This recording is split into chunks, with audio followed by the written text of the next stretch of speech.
2000 ଟଙ୍କିଆ ନୋଟକୁ ନେଇ ଆସିଲା ବଡ଼ ଖବର। ଭାରତୀୟ ରିଜର୍ଭ ବ୍ୟାଙ୍କ 2000 ଟଙ୍କିଆ ନୋଟ ଉପରେ ଏକ ବଡ଼ ଅପଡେଟ୍ ଦେଇଛି। 1000 ଟଙ୍କାର ନୋଟ ପ୍ରଚଳନରେ ଏକ ଗୁରୁତ୍ୱପୂର୍ଣ୍ଣ ହ୍ରାସ ରିପୋର୍ଟ କରିଛି। 30 ସେପ୍ଟେମ୍ବର 2025 ସୁଦ୍ଧା ଏହି ନୋଟଗୁଡ଼ିକର ମୂଲ୍ୟ 1884 କୋଟିରୁ ହ୍ରାସ ପାଇଛି। ମେ 2023ରେ ଯେତେବେଳେ ପ୍ରତ୍ୟାହାର ଘୋଷଣା କରାଯାଇଥିଲା, ସେମାନଙ୍କର ମୂଲ୍ୟ 3.56 ଲକ୍ଷ କୋଟି ଥିଲା, ଯାହା ବର୍ତ୍ତମାନର ପରିସ୍ଥିତିରେ ଏକ ବଡ଼ ହ୍ରାସ।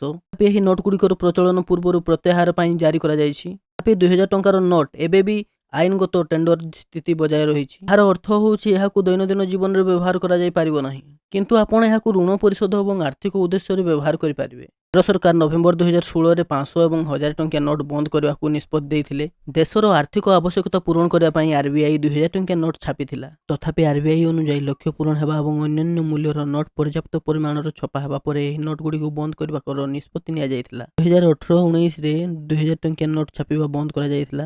ଏହା ଉଲ୍ଲେଖନୀୟ ଯେ ଅଧିକାଂଶ 2000 ଟଙ୍କିଆ ନୋଟ ମାର୍ଚ୍ଚ 2017 ପୂର୍ବରୁ ଜାରି କରାଯାଇଥିଲା। ହେଲେ ଦେଶରେ ଆରବିଆଇ ନାଗରିକମାନଙ୍କୁ ଏହି 2000 ଟଙ୍କିଆ ନୋଟ ବଦଳାଇବା ପାଇଁ ପ୍ରଚୁର ସୁଯୋଗ ଦେଇଛି।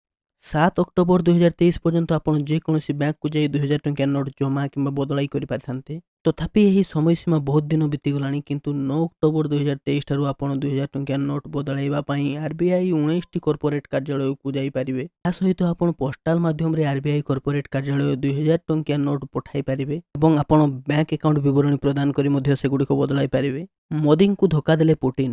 ଭାରତ ଏବଂ ରୁଷିଆ ସମ୍ପର୍କ ଏପର୍ଯ୍ୟନ୍ତ ବହୁତ ଭଲ ରହିଛି, କିନ୍ତୁ ଭ୍ଲାଦିମିର ପୁଟିନ ଏପର୍ଯ୍ୟନ୍ତ ଭାରତର ଏକ ଗୁରୁତ୍ୱପୂର୍ଣ୍ଣ ଅନୁରୋଧ ଗ୍ରହଣ କରିପାରିନାହାନ୍ତି। ପାକିସ୍ତାନକୁ ତାର JF-17 ଲଢୁଆ ବିମାନର ପାଇଁ ଏକ ନିର୍ଦ୍ଦିଷ୍ଟ ଇଞ୍ଜିନ ଆବଶ୍ୟକ। ଚାଇନା ଏହି ଲଢୁଆ ବିମାନ ତିଆରି କରେ, କିନ୍ତୁ ଇଞ୍ଜିନ ପାଇଁ ରୁଷିଆ ଉପରେ ସେ ନିର୍ଭରଶୀଳ।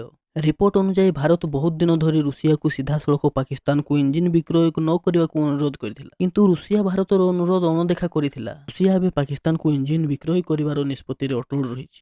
ପାକିସ୍ତାନ ବାୟୁସେନା ତାର ଶକ୍ତି ବୃଦ୍ଧି ପାଇଁ ଚାଇନା ଉପରେ ନିର୍ଭର କରେ। ପାକିସ୍ତାନର ଅଧିକାଂଶ ଅସ୍ତ୍ରଶସ୍ତ୍ର ଏବଂ ଲଢୁଆ ବିମାନ ଚାଇନା ସହାୟତାରେ ନିର୍ମିତ ହୁଏ। ଚାଇନା ପରେ ରୁଷିଆ ମଧ୍ୟ ଯୁଦ୍ଧ ବିମାନ କ୍ଷେତ୍ରରେ ଭାରତର ପକ୍ଷରେ ଯୋଗ ଦେଉଥିବାର ମନେ ହୁଏ। ଗୋଟିଏ ପଟେ ରୁଷିଆ ଭାରତ ସହିତ ଭଲ ସମ୍ପର୍କ ବଜାୟ ରଖିବାକୁ ଚେଷ୍ଟା କରୁଛି, ଅନ୍ୟପଟେ ପାକିସ୍ତାନ ସହିତ ମଧ୍ୟ ହାତ ମିଳାଇଛି।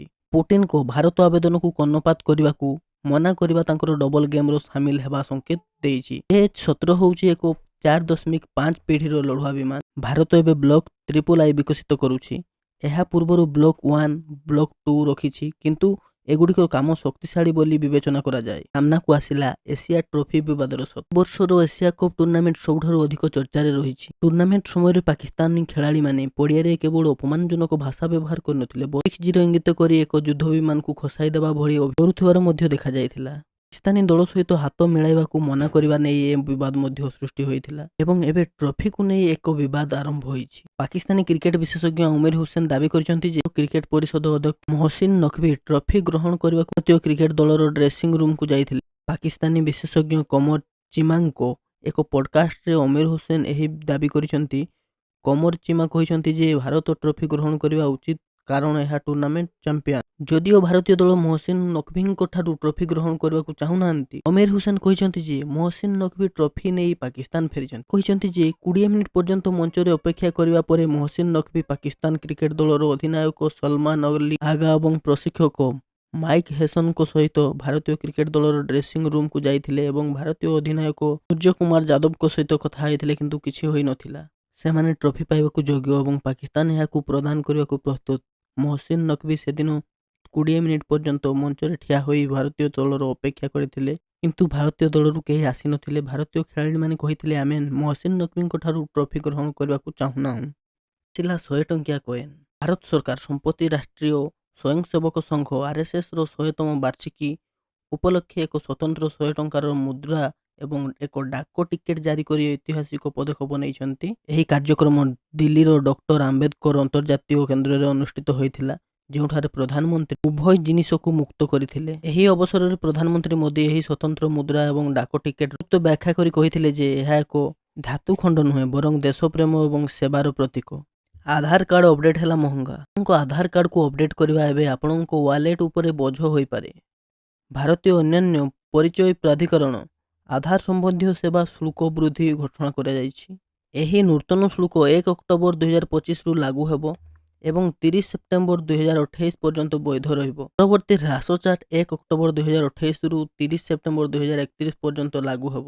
UIDAI ପୂର୍ବରୁ ଯେଉଁ ସେବା ପାଇଁ 50 ଟଙ୍କା କିମ୍ବା 100 ଟଙ୍କା ନେଉଥିଲା, ଏବେ ତାହା ଯଥାକ୍ରମେ 75ରୁ 125 ଟଙ୍କା ହେବ। ପରବର୍ତ୍ତୀ ଚକ୍ର ଅର୍ଥାତ୍ 2028ରୁ ଏହାର ହାରଗୁଡ଼ିକ ଆହୁରି ବୃଦ୍ଧି ପାଇବ। ପୂର୍ବରୁ ଯେଉଁ ଅପଡେଟ୍ ପାଇଁ 50 ଖର୍ଚ୍ଚ ହେଉଥିଲା ତାହା ଏବେ 75 ହେବ। ଏଥିରେ ନାମ, ଠିକଣା, ମୋବାଇଲ ନମ୍ବର ଏବଂ ଜନ୍ମ ତାରିଖ ଭଳି ଜନସଂଖ୍ୟାଗତ ସୂଚନା ଅପଡେଟ୍ କରିବା ଅନ୍ତର୍ଭୁକ୍ତ। ବାୟୋମେଟ୍ରିକ୍ ଅପଡେଟ୍, ଯେପରିକି ଆଙ୍ଗୁଠି ଚିହ୍ନ କିମ୍ବା ଫଟୋ, ଯାହା ପୂର୍ବରୁ 100 ମୂଲ୍ୟରେ ହେଉଥିଲା ତାହା ଏବେ 125 ଖର୍ଚ୍ଚ ହେବ। ଏହି ପରିବର୍ତ୍ତନ 2025ରୁ 2028 ମଧ୍ୟରେ କାର୍ଯ୍ୟକାରୀ ହେବ, କିନ୍ତୁ ଏହି ସବୁଗୁଡ଼ିକ ପାଇଁ ଶୁଳ୍କ 2028ରୁ 2031 ମଧ୍ୟରେ ଆହୁରି ବୃଦ୍ଧି ପାଇବ। UIDAI କିଛି ବୟସ ଗୋଷ୍ଠୀକୁ ମଧ୍ୟ ରିହାତି ପ୍ରଦାନ କରିଛି। 5ରୁ 7 ବର୍ଷ ଏବଂ 15ରୁ 17 ବର୍ଷର ପିଲା କିଶୋରମାନଙ୍କୁ ଏକକାଳୀନ ବାୟୋମେଟ୍ରିକ୍ ଅପଡେଟ୍ ମାଗଣା ହେବ। ଏହା ସହିତ 7ରୁ 15 ବର୍ଷ ବୟସର ପିଲାମାନଙ୍କ ପାଇଁ ବାୟୋମେଟ୍ରିକ୍ ଅପଡେଟ୍ ଫି 30 ସେପ୍ଟେମ୍ବର 2026 ପର୍ଯ୍ୟନ୍ତ ଛାଡ଼ ରହିଛି। ତଥାପି ଯଦି ଜଣେ ବ୍ୟକ୍ତି ଅନ୍ୟ କୌଣସି ବୟସର ବାୟୋମେଟ୍ରିକ୍ ସୂଚନା ଅପଡେଟ୍ କରିବାକୁ ଚାହୁଁଛନ୍ତି, ତାଙ୍କୁ 125 ଟଙ୍କା ଏବଂ ତାପରେ 150 ଦେବାକୁ ପଡ଼ିବ।